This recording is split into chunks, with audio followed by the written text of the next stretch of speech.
अब हम स्टार्ट करते हैं chapter 11th construction. Chapter 11th construction, नाम से क्लियर है कंस्ट्रक्शन क्या होता है। कुछ हमें इंफॉर्मेशन दी जाएगी और उस इंफॉर्मेशन के बेस पर हमें डायग्राम बनाना है, कंस्ट्रक्ट करना है। और इंफॉर्मेशन कैसी दी रहेगी, कुछ लाइन की लेंथ दी हुई रहेगी, कुछ एंगल दिए हुए रहेंगे, कुछ कोई लाइन दी रही होगी, लाइन को डिवीजन करना है, उसको कुछ सेगमेंट में कट करना है, ये सारी इंफॉर्मेशन दी रहेगी और इंफॉर्मेशन के बेस पर हमें डायग्राम को बनाना है। अच्छा, इंफॉर्मेशन एक नहीं रहेगी, इसमें इंफॉर्मेशन कई रहेगी, एक पार्ट, फिर सेकेंड, फिर third information, fourth information, five information या इससे ज़्यादा भी इंफॉर्मेशन हो सकती है। इसको सॉल्व करने का तरीका क्या है, एक एक करके उसको बनाते जाएंगे हम। इतनी इंफॉर्मेशन के बेस पर हमने कुछ ड्रा किया, फिर और आगे बढ़े, फिर और आगे बढ़े, फिर और आगे बढ़े, फिर और आगे बढ़े। इस टाइप से हम इंफॉर्मेशन के बेस पर क्वेश्चन को सॉल्व करते हुए जाएंगे। अब क्या है कि हमें जो इंफॉर्मेशन गिवन रहेगी उस बेस पर अभी डायग्राम हम नहीं बना पाएंगे। कोई भी डायग्राम तब तक नहीं बना पाएंगे जब तक कि आपने जो 9th क्लास में पढ़ा है उसका आपको बेसिक नॉलेज न हो। तो 9th क्लास में हमने 7th क्लास से कंस्ट्रक्शन पढ़ते आ रहे हैं। 7th में पढ़ा था, 6th में भी कंस्ट्रक्शन था, 8th में पढ़ा, 9th में पढ़ा और उसके आगे अब कंटिन्यू हमें करना है। जनरली क्या है, बच्चे क्या करते हैं कि 8th 9th क्लास में कंस्ट्रक्शन बहुत अच्छे से नहीं करते हैं और 10th क्लास में फिर परेशान होते हैं। और परेशान होने का कारण ये रहता है कि उनका बेसिक कॉन्सेप्ट क्लियर नहीं होता है। तो हम पहले वो जो बेसिक कॉन्सेप्ट है इस चैप्टर को पढ़ने के लिए, इसकी 11.1 एक्सरसाइज को पढ़ने के लिए जो बेसिक कॉन्सेप्ट है हम उसके बारे में डिस्कशन करेंगे कि इसमें क्या क्या रिक्वायरमेंट पड़ेगी और उस डिस्कशन के बाद में फिर हम एक्सरसाइज को सॉल्व करेंगे। तो आप अभी मैं जो आपको बातें बताने वाला हूँ उसको आपको बड़े ध्यान से समझना है और उसकी एक बार आपको प्रैक्टिस भी करना है कि किस टाइप से सर ने आपको यहाँ पर कुछ पॉइंट बताए हैं। जैसे पहला पॉइंट है, कोई भी लाइन है, जैसे सपोज करें कि मैं एक लाइन बना देता हूँ, यहाँ पर ये लाइन बना दी और इसका कोई भी मेजरमेंट नहीं है, कितनी लेंथ की ये लाइन है, मैं इसका नाम भी दे देता हूँ ए और बी। इस लाइन के दो इक्वल पार्ट में हमें इसको डिवाइड करना है। तो दो इक्वल पार्ट को हम केवल डिवाइडर की हेल्प से इसको डिवाइड कर सकते हैं। कैसे करेंगे, इस लाइन की जितनी भी लेंथ है उसके हाफ से ज़्यादा इसको हम फैला देंगे। देखिए इसकी लेंथ है लगभग, कोई इसका मेजरमेंट नहीं है, लगभग हाफ से ज़्यादा इसको फैलाना है और ऊपर की ओर कट लगाएंगे यहाँ से और नीचे की ओर कट लगाएंगे। अब इसकी जो लेंथ है जितना हमने इसको फैलाया है इसको हिलाना नहीं है, हमने एक ये पॉइंट से ऊपर नीचे कट लगाए। हो सकता है आपको ये आता है सारी चीज़ें, कई बार बच्चे बोलते हैं कि ये तो सर हमने 8th क्लास में सीख लिया, आप क्यों बता रहे हो। ठीक है, कोई दिक्कत नहीं, सीख लिया, 5 मिनट लगेगा इसमें, बहुत जल्दी ये कंप्लीट हो जाएगा पोर्शन। लेकिन आपको क्या है कि ये और एक बार मैं बता दूंगा तो एक कॉन्फिडेंस आएगा कि हमने ये सीखा था। अगर कोई भी कन्फ्यूजन होगा तो कन्फ्यूजन अभी यहाँ पर दूर हो जाने वाला है। तो हम क्या कर रहे हैं, यहाँ पर कट लगाया। देखिए मैंने क्या किया था, ऊपर कट लगाया था और दोनों मैच नहीं हो रहे थे। जब इधर से खींचा तो फिर मैंने यहाँ से फिर से और आगे की ओर ले गया। ओवरऑल हमें करना क्या है, इधर से ऊपर की ओर और नीचे की ओर, इधर से नीचे और ऊपर की ओर जब कट लगाएंगे तो दोनों इंटरसेक्ट हो जाना चाहिए एक दूसरे से। अब इंटरसेक्ट हुए, अगर हम दोनों को अगर मिला दे, दोनों पॉइंट को मिला दे, ये देखिए इनको दोनों को मैं मिला देता हूँ और इस लाइन को जहाँ पर जिस पॉइंट पर कट किया है, जिस पॉइंट पर कट किया है तो ये क्या हो जाएगा, इसको बाइसेक्ट करेगा। मतलब यहाँ से लेके ए से लेके, इसका नाम मैं सी दे देता हूँ, ए से लेके सी तक का डिस्टेंस और बी से लेके सी तक का डिस्टेंस क्या होगा, इक्वल होगा। ये वाली लाइन और ये वाली लाइन क्या हो जाएगी, इसकी इक्वल हो जाएगी। इसको बोला जाता है परपेंडिकुलर बाइसेक्टर। क्या बोला जाता है इस लाइन को, परपेंडिकुलर बाइसेक्टर। अगर इसका नाम एल और एम दे दे तो एल एम ए बी पर परपेंडिकुलर बाइसेक्टर है। क्या दो नाम है, एक तो परपेंडिकुलर और दूसरा है बाइसेक्टर। तो बाइसेक्टर तो समझ में आ रहा कि ये दोनों इक्वल लाइन में डिवाइड हो गया, लेकिन परपेंडिकुलर मीन्स यहाँ पर ये 90 डिग्री का एंगल भी बनाता है। तो आपको अगर सेंटर पर 90 डिग्री का एंगल बनाना है और परपेंडिकुलर दोनों को बाइसेक्ट भी करना है तो ये इस तरीके से हमें इसको सॉल्व करना है।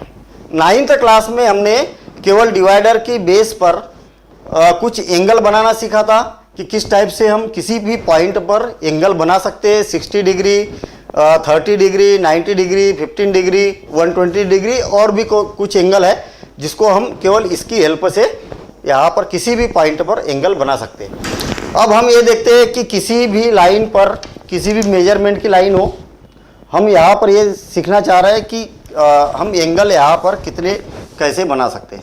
ये पॉइंट है और कोई पॉइंट है बी है, तो ये पॉइंट पर किस टाइप से हम 60 डिग्री का और 90 डिग्री का और 120 डिग्री का एंगल बना सकते हैं। ये बड़ा इंपॉर्टेंट है इस चैप्टर के लिए, कंस्ट्रक्शन के लिए।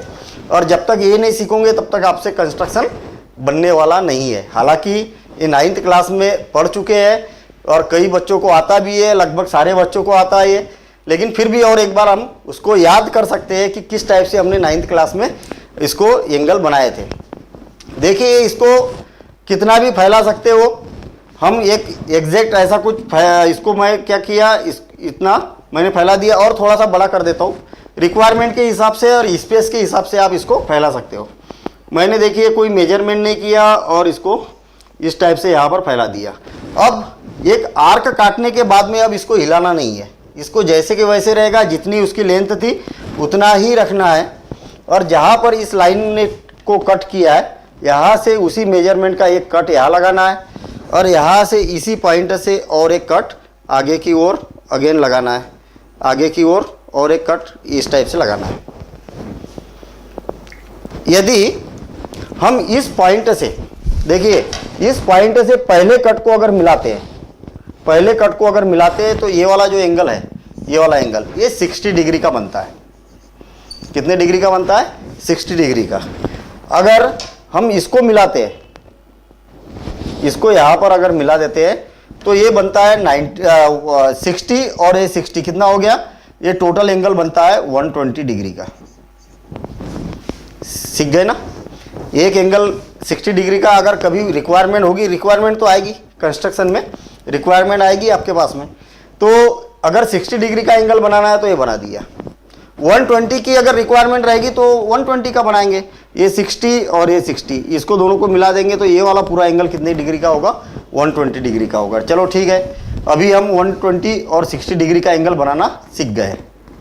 फिर से अब हमें बनाना है 90 डिग्री का एंगल। देखिए हमने क्या, यही प्रोसेस रहेगी 90 डिग्री का एंगल बनाने के लिए। हमने यहाँ पर कट लगाया था और यहाँ से फिर यहाँ कट लगाया और दोनों कट से अगेन हम अब इसको हिला सकते हैं। ठीक है, इसके मेजरमेंट में अब कोई प्रॉब्लम नहीं। बस आपको ये याद रखना है कि ये वाला आर्क बनाते टाइम और ये वाले कट लगाते टाइम इसको हिलाना नहीं है। इसके बाद में आप इसको चेंज कर सकते हो। और इस पॉइंट पर अब विदाउट इसको चेंज किए इस पॉइंट से यहाँ कट लगा दीजिए, इस पॉइंट से यहाँ कट लगा दीजिए और इसको मिला देंगे।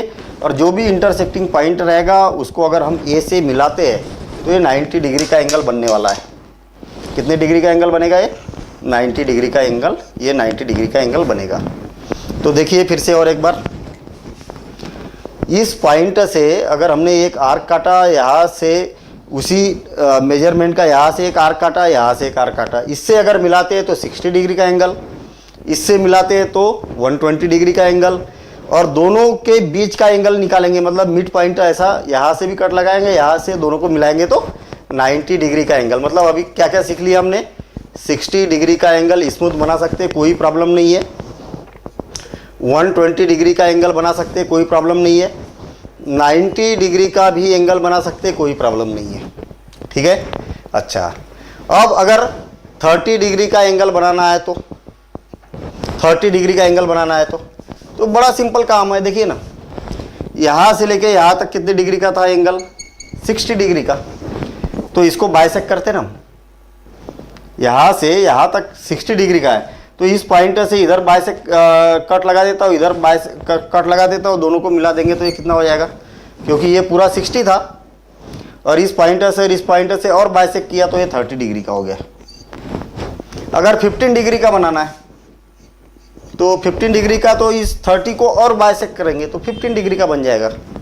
अच्छा 45 डिग्री का बनाना है तो इस 90 को बाइसेक्ट करेंगे तो 45 का बन जाएगा। तो इस टाइप से आप कोई भी कॉम्बिनेशन में एंगल बना सकते हो। 9th क्लास में बहुत एंगल बनाए हैं हमने, लेकिन ऐसा नहीं कि 9th क्लास में कई बच्चे तो ये करते हैं कि केवल पढ़ते इसलिए है कि अपन पास हो जाए बस, लेकिन ऐसा नहीं है। मैथ्स में पास होने के लिए कभी नहीं पढ़ा जाता है। क्यों? क्योंकि इस साल पास हो जाएंगे, लेकिन फिर अगले साल का क्या होगा? अगले साल जो इस साल पढ़ रहे हैं हम, अगले साल पूरा का पूरा ये वाला बेसिक अगले साल जाने वाला है ना। तो इसलिए आपको याद भी रखना है। इसलिए मैं जब भी पढ़ाता हूँ तब आपको पिछले क्लास का पूरा बेसिक लेते हुए उसको आगे की ओर बढ़ते हैं, ताकि आपको कोई प्रॉब्लम न जाए। चलो ठीक है, ये हमने एंगल सीख लिए किस टाइप से बनाया जाता है। 90 डिग्री का एंगल कैसे बनाया जाता है ये सीख लिया। किसी लाइन को परपेंडिकुलर बाइसेक्ट कैसे किया जाता है ये सीख लिया। अब हम देखते हैं कि किसी भी लाइन को इक्वल पार्टों में किस टाइप से डिवाइड किया जाता है। किसी भी लाइन को मतलब कोई मेजरमेंट नहीं है, और किसी भी लाइन को विदाउट एनी मेजरमेंट की कोई अगर लाइन है उसको इक्वल पार्टों में कैसे डिवाइड किया जाता है। और 10th क्लास में जो मैं अभी कॉन्सेप्ट बता रहा हूँ इक्वल पार्टों में डिवाइड करने वाला, यही पोर्शन सबसे ज़्यादा है कंस्ट्रक्शन में। मैं एक लाइन खींच देता हूँ, ये मैंने लाइन बना दी और इस लाइन का नाम मैंने ए बी दे दिया। मैंने देखा है क्या कितनी बड़ी लाइन बनाई, कोई काउंट नहीं किया, कोई मेजरमेंट नहीं किया इसका, ये भी एक लाइन बना दी। इस लाइन को आप कितने भी पार्टों में इक्वल पार्टों में डिवाइड कर सकते हैं। एक एग्जांपल बता रहा हूँ मैं। सपोज करें कि हम इसको 7 पार्टों में डिवाइड करना चाह रहे हैं, 7 इक्वल पार्टों में। तो एक बार तो एक बच्चा बोलने लगा कि 7 पार्टों में डिवाइड करना है तो इक्वल के पार्ट स्केल से टिक लगा लीजिए ना, विदाउट स्केल, है ना। आपको इस रूलर का यूज़ नहीं करना है और विदाउट रूलर आपको इसके इक्वल पार्ट करना है। रूलर यूज़ नहीं करना है मतलब आप रूलर यूज़ कर सकते हो, लेकिन उसमें जो स्केल लगी हुई है स्केल वाला रूलर नहीं, एक सिंपल जहाँ प्लेन स्केल है उसकी हेल्प से। कितने पार्ट में डिवाइड करना है? 7 पार्ट। या तो ए पर या तो बी पर एक कोई भी किसी भी मेजरमेंट का एक एक्यूट एंगल बना लेंगे हम। किसी भी मेजरमेंट का एक एक्यूट एंगल बना लेंगे। और आप लोग तो जानते ही है ना एक्यूट एंगल किसको बोलते हैं। किसको बोलते हैं एक्यूट एंगल? 90 डिग्री से कम। ये देखिए यहाँ पर मैंने एक्यूट एंगल बना दिया है, तो बना सकते ना। मैंने कहीं पर कोई मेजरमेंट किया क्या? नहीं, स्केल की यूनिट भी नहीं देखी मैंने, कैसा भी इसको एक्यूट एंगल बना दिया। अब क्या करेंगे, इस लाइन का नाम चाहो तो आप ए एक्स नाम दे सकते हैं। हमें कितने पार्ट बनाना है? 7 पार्ट बनाना है।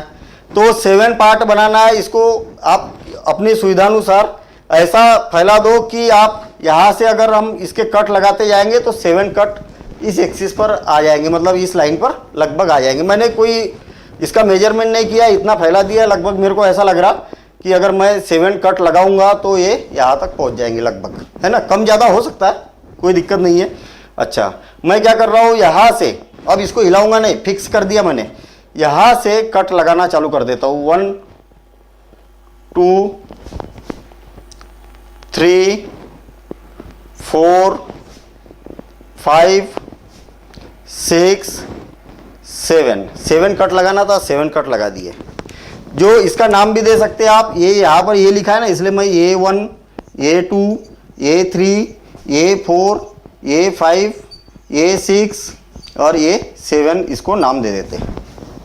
जो लास्ट वाला कट है उसको B से मिला देते हैं। थोड़ी सी मेहनत है इसमें, मेहनत तो है। विदाउट स्केल हम इसके इक्वल पार्ट बना रहे हैं तो मेहनत तो लगेगी ना। तो हम क्या है, लास्ट वाले पार्ट को बी से मिला देते हैं। देखिए लास्ट वाले पार्ट को बी से मिला देंगे, ये मिला दिया भाई। अच्छा, अब क्या करेंगे, एक बड़ा कॉन्सेप्ट आपको इसमें सीखने को मिलेगा। क्या? पैरेलल लाइन कैसे बनाई जाती है ये भी इसके थ्रू आपको सीखने को मिलेगा, और इक्वल पार्ट कैसे बनाए जाते हैं ये भी आपको सीखने को मिलेगा। देखिए ये 7 को कैसे मिला दिया? बी से मिला दिया। अब इसी के पैरेलल हम बहुत सारी ये सारी लाइनें मिलाएंगे। ऐसी पैरेलल लाइनें बनाएंगे कि जो इससे पास हो। किससे? A6 से A5 से A4 A3 A2 A1, ऐसी पैरेलल लाइन बनाएंगे। अब पैरेलल लाइन कैसे बनाएंगे ये प्रॉब्लम है ना, क्योंकि पैरेलल लाइन बनाने के लिए हमें क्या है, इसमें किसकी ज़रूरत पड़ती है? सेट स्क्वायर की ज़रूरत पड़ती है। अगर सेट स्क्वायर हमारे पास में है तो पैरेलल लाइन बड़े आसानी से हम बना सकते हैं, लेकिन सेट स्क्वायर को भी यूज नहीं करना है।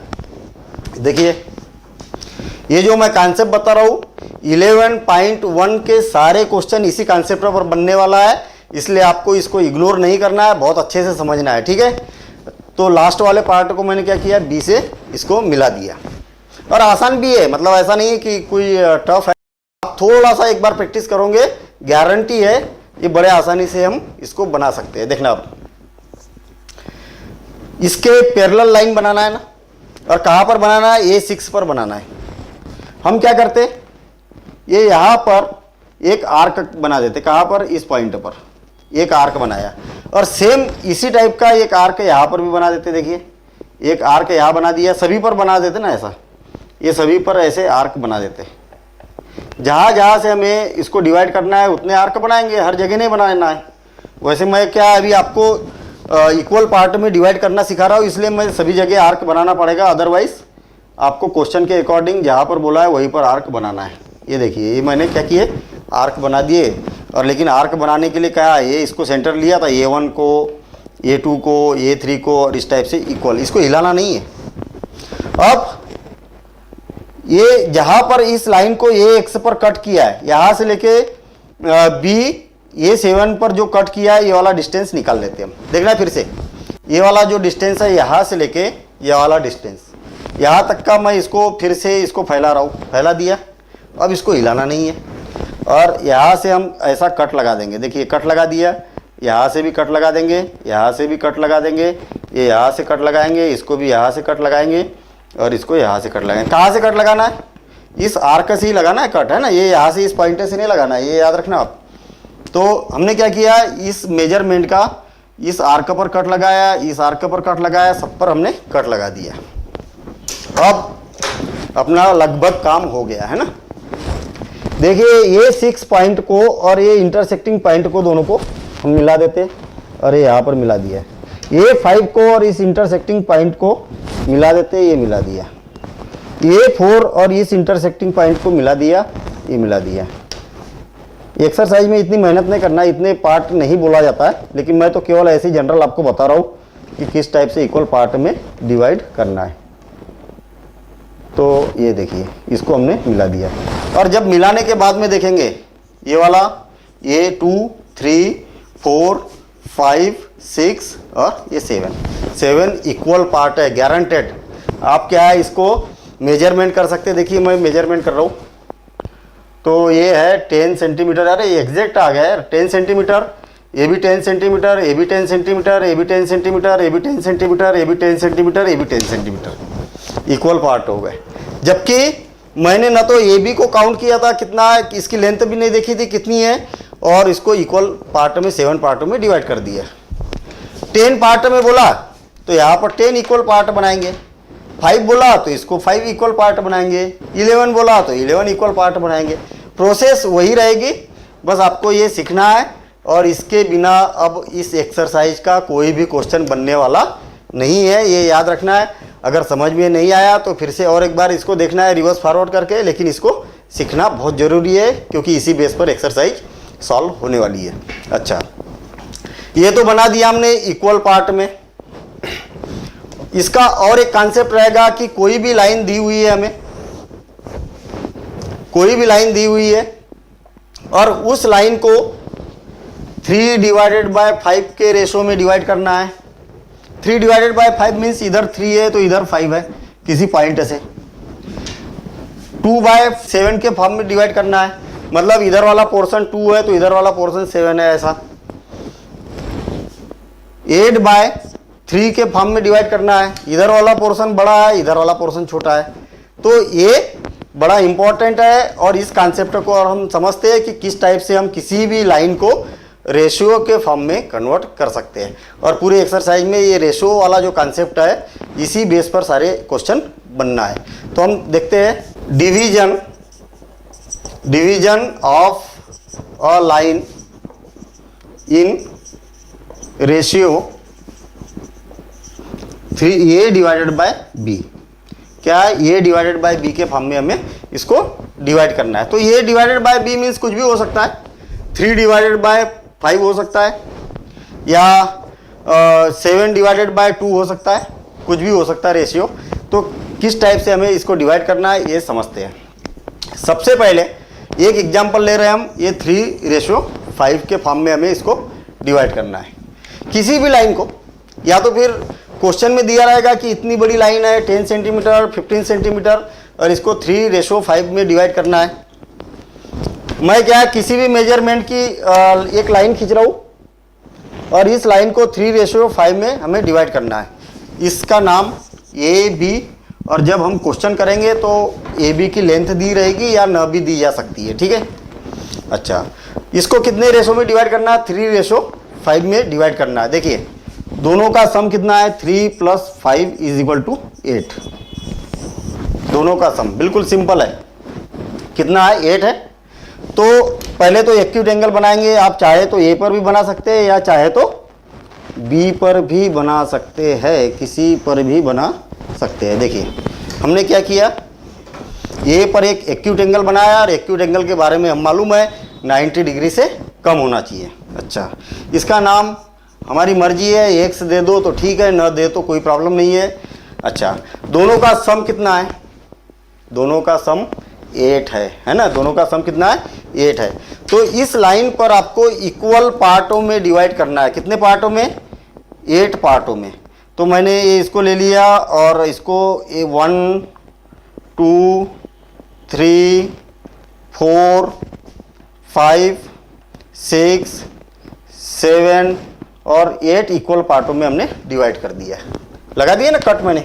यहाँ से स्टार्ट करना है, इसको हिलाना नहीं है ना। और कंटिन्यू। इसके नाम भी चाहे तो हम दे सकते हैं। इसके नाम दे देता हूँ मैं, ये A1 A2 A3 A4। ये से क्यों नाम दिए भाई?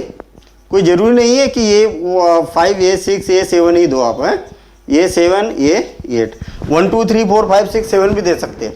ये इसलिए दिया है कि चलो ठीक है, ये इधर ये वर्टाइसेस है ना, तो 1 2 3 4 5 6 इस टाइप से नाम दे दिया। अब जो लास्ट पार्ट है उसको बी से मिला देते हैं, क्योंकि दोनों पॉइंट है ना, मिलाना तो बिल्कुल ईजी है। इसको ये मिला दिया दोनों को इस टाइप से। अब देखते हैं कि 3:5 मतलब ये जो लाइन है इसके 3 पार्ट इधर होना चाहिए, 5 पार्ट उधर होना चाहिए।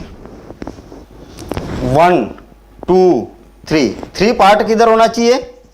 इस साइड होना चाहिए ना, ऐसे ही तो बोला है 3:5। तो 3 पार्ट इधर होना चाहिए, तो मतलब 3 और 5 पार्ट उधर होना चाहिए 1 2 3 4 5। इस लाइन के इधर वाला पोर्शन यहाँ से इधर देखना है अपने को, इस लाइन के पोर्शन इधर वाला इधर देखना है। फिर से और एक बार क्या बोला है? 3 बोला है ना, तो आपको लेफ्ट हैंड साइड से राइट हैंड साइड की ओर ऊपर वाला देखना है पहले 3, लेफ्ट हैंड साइड से राइट हैंड साइड की ओर 3 यूनिट देखना है। तो ये 3 है ना। इस पॉइंट से हमें इस लाइन के पैरेलल एक लाइन यहाँ पर खींचना है। और पैरेलल लाइन खींचने के लिए इससे पहले वाले मैंने पार्ट में बताया था ना कि किस टाइप से पैरेलल लाइन को खींचा जाता है। देखिए हम यहाँ से एक आर्क बना देते, एक आर्क बना दिया। देखेंगे यहाँ पर मैंने आर्क बना दिया। इसी मेजरमेंट का A3 पर भी एक आर्क बना देंगे।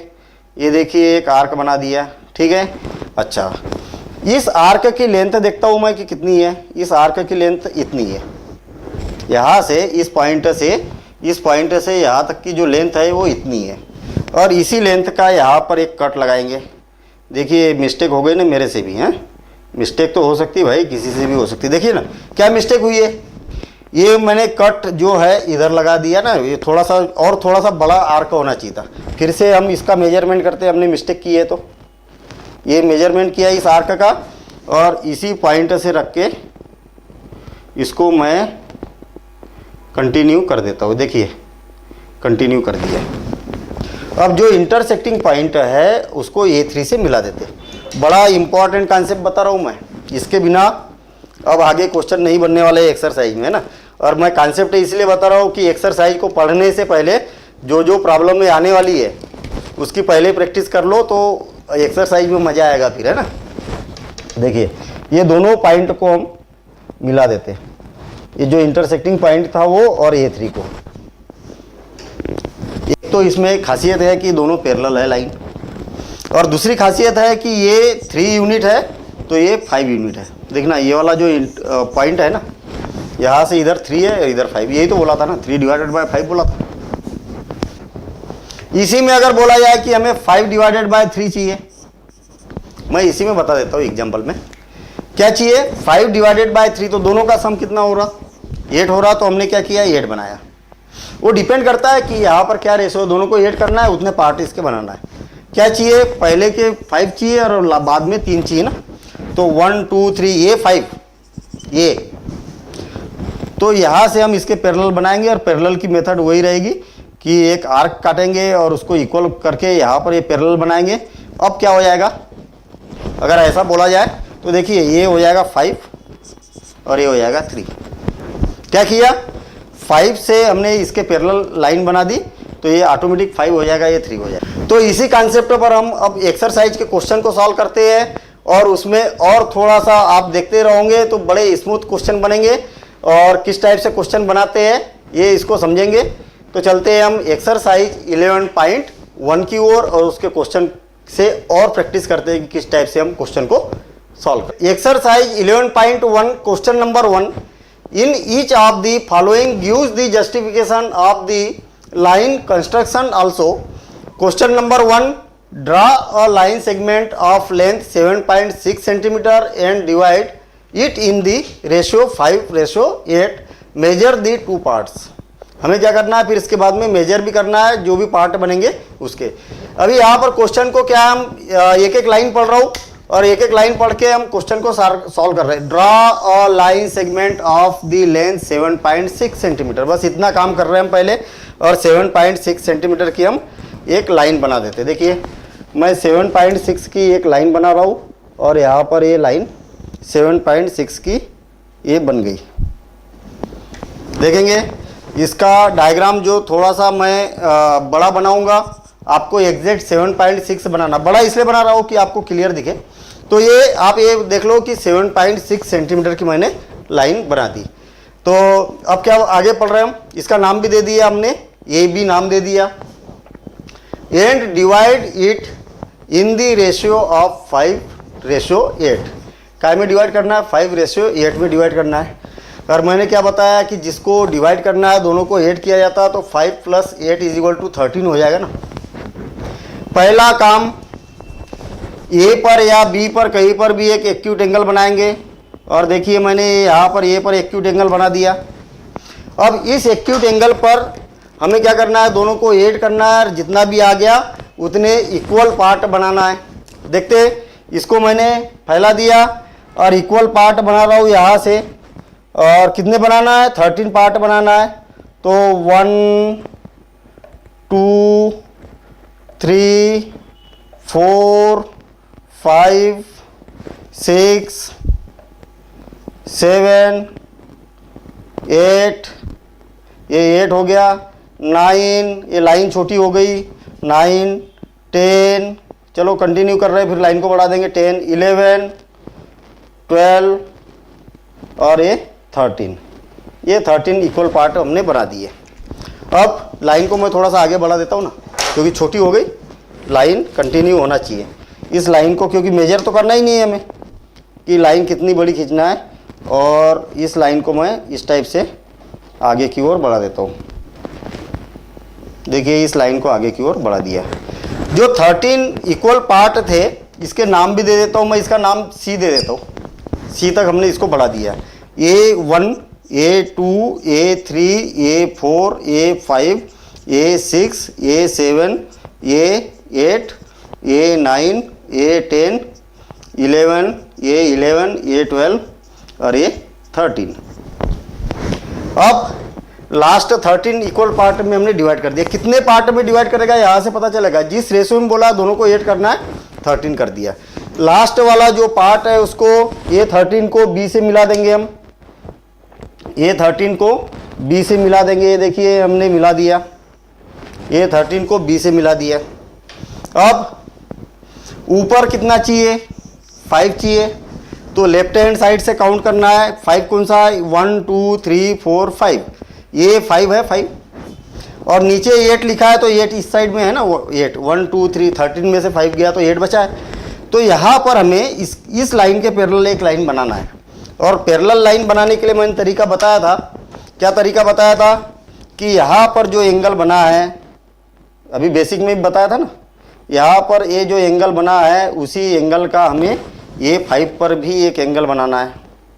देखिए ये इस टाइप से आर्क काटना है और जितनी लेंथ इसकी है, देखिए मैंने इसी से मेजर कर लिया, जितनी लेंथ इसकी है उतनी ही लेंथ पर एक कट लगा देंगे और दोनों का जो इंटरसेक्टिंग पॉइंट है और A5 है उसको हम मिला देंगे।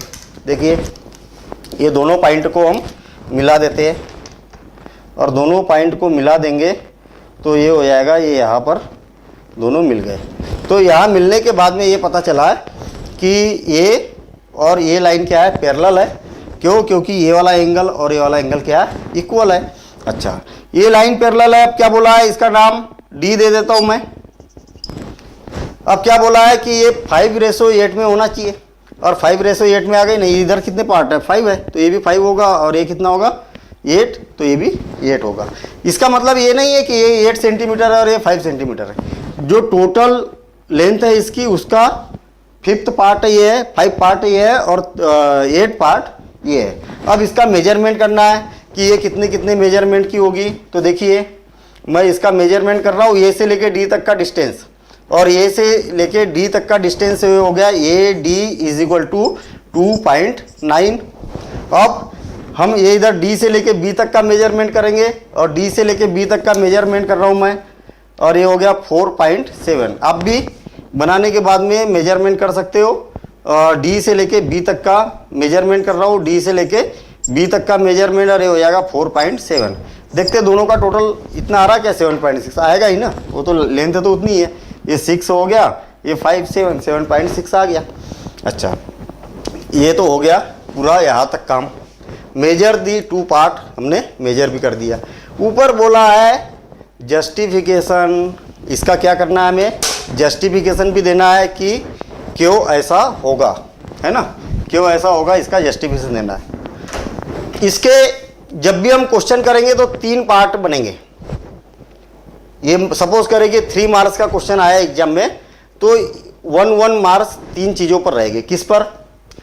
1 मार्क्स तो रहेंगे किस पर, ये जो डायग्राम बनाया उस पर। सेकेंड मार्क्स रहेगा इसका जो हमने डायग्राम बनाया उसका डिस्क्रिप्शन लिखने पर, मतलब स्टेप ऑफ कंस्ट्रक्शन पर। और तीसरा मार्क्स रहेगा अगर इसमें जस्टिफिकेशन बोला है तो जस्टिफिकेशन के ऊपर 3rd मार्क्स रहेगा। तो इस टाइप से आपको 3 पार्टों में ये क्वेश्चन कंप्लीट करना है। अच्छा, अगर आप इसके 2 पार्ट करोगे तो 2 मार्क्स मिलेंगे, 3 पार्ट करोगे तो 3 मार्क्स मिलेंगे। कई बच्चे तो केवल इतना करके आ जाते हैं तो 1 मार्क्स मिलेगा 3 में से।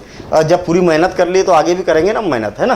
तो ज़्यादा मेहनत नहीं है, जो जो काम किया है वही हमें यहाँ पर लिखना है। स्टेप्स ऑफ कंस्ट्रक्शन में क्या करेंगे, ड्रा AB = 7.6 सेंटीमीटर हमने ये बनाया। इसके बाद में ए से हमने एक्यूट एंगल बनाया यहाँ पर, और ए से हमने क्या किया, इक्वल 13 पार्ट पर हमने इस टाइप से कट लगाए। जो जो कर रहे हैं वही का वही लिखना है हमें। लास्ट में नेक्स्ट क्या किया, A13 को B से मिला दिया और A5 को A13 B के पैरेलल हमने A5D बनाया। और कैसे बनाया, ये एंगल के थ्रू बनाया, ये लिख दिया। अच्छा, मेजर किया हमने तो AD = क्या हो गया, 2.9 हो गया, और BD = 4.7। जो जो काम किया वही का वही लिखना है यहाँ पर। तो मैं लिख देता हूँ यहाँ स्टेप्स ऑफ कंस्ट्रक्शन। पहला काम क्या किया हमने, ड्रा और लाइन सेगमेंट AB = 7.6 सेंटीमीटर। इसके बाद क्या किया, सेकंड काम हमने यहाँ पर A पर एक्यूट एंगल बनाया और एक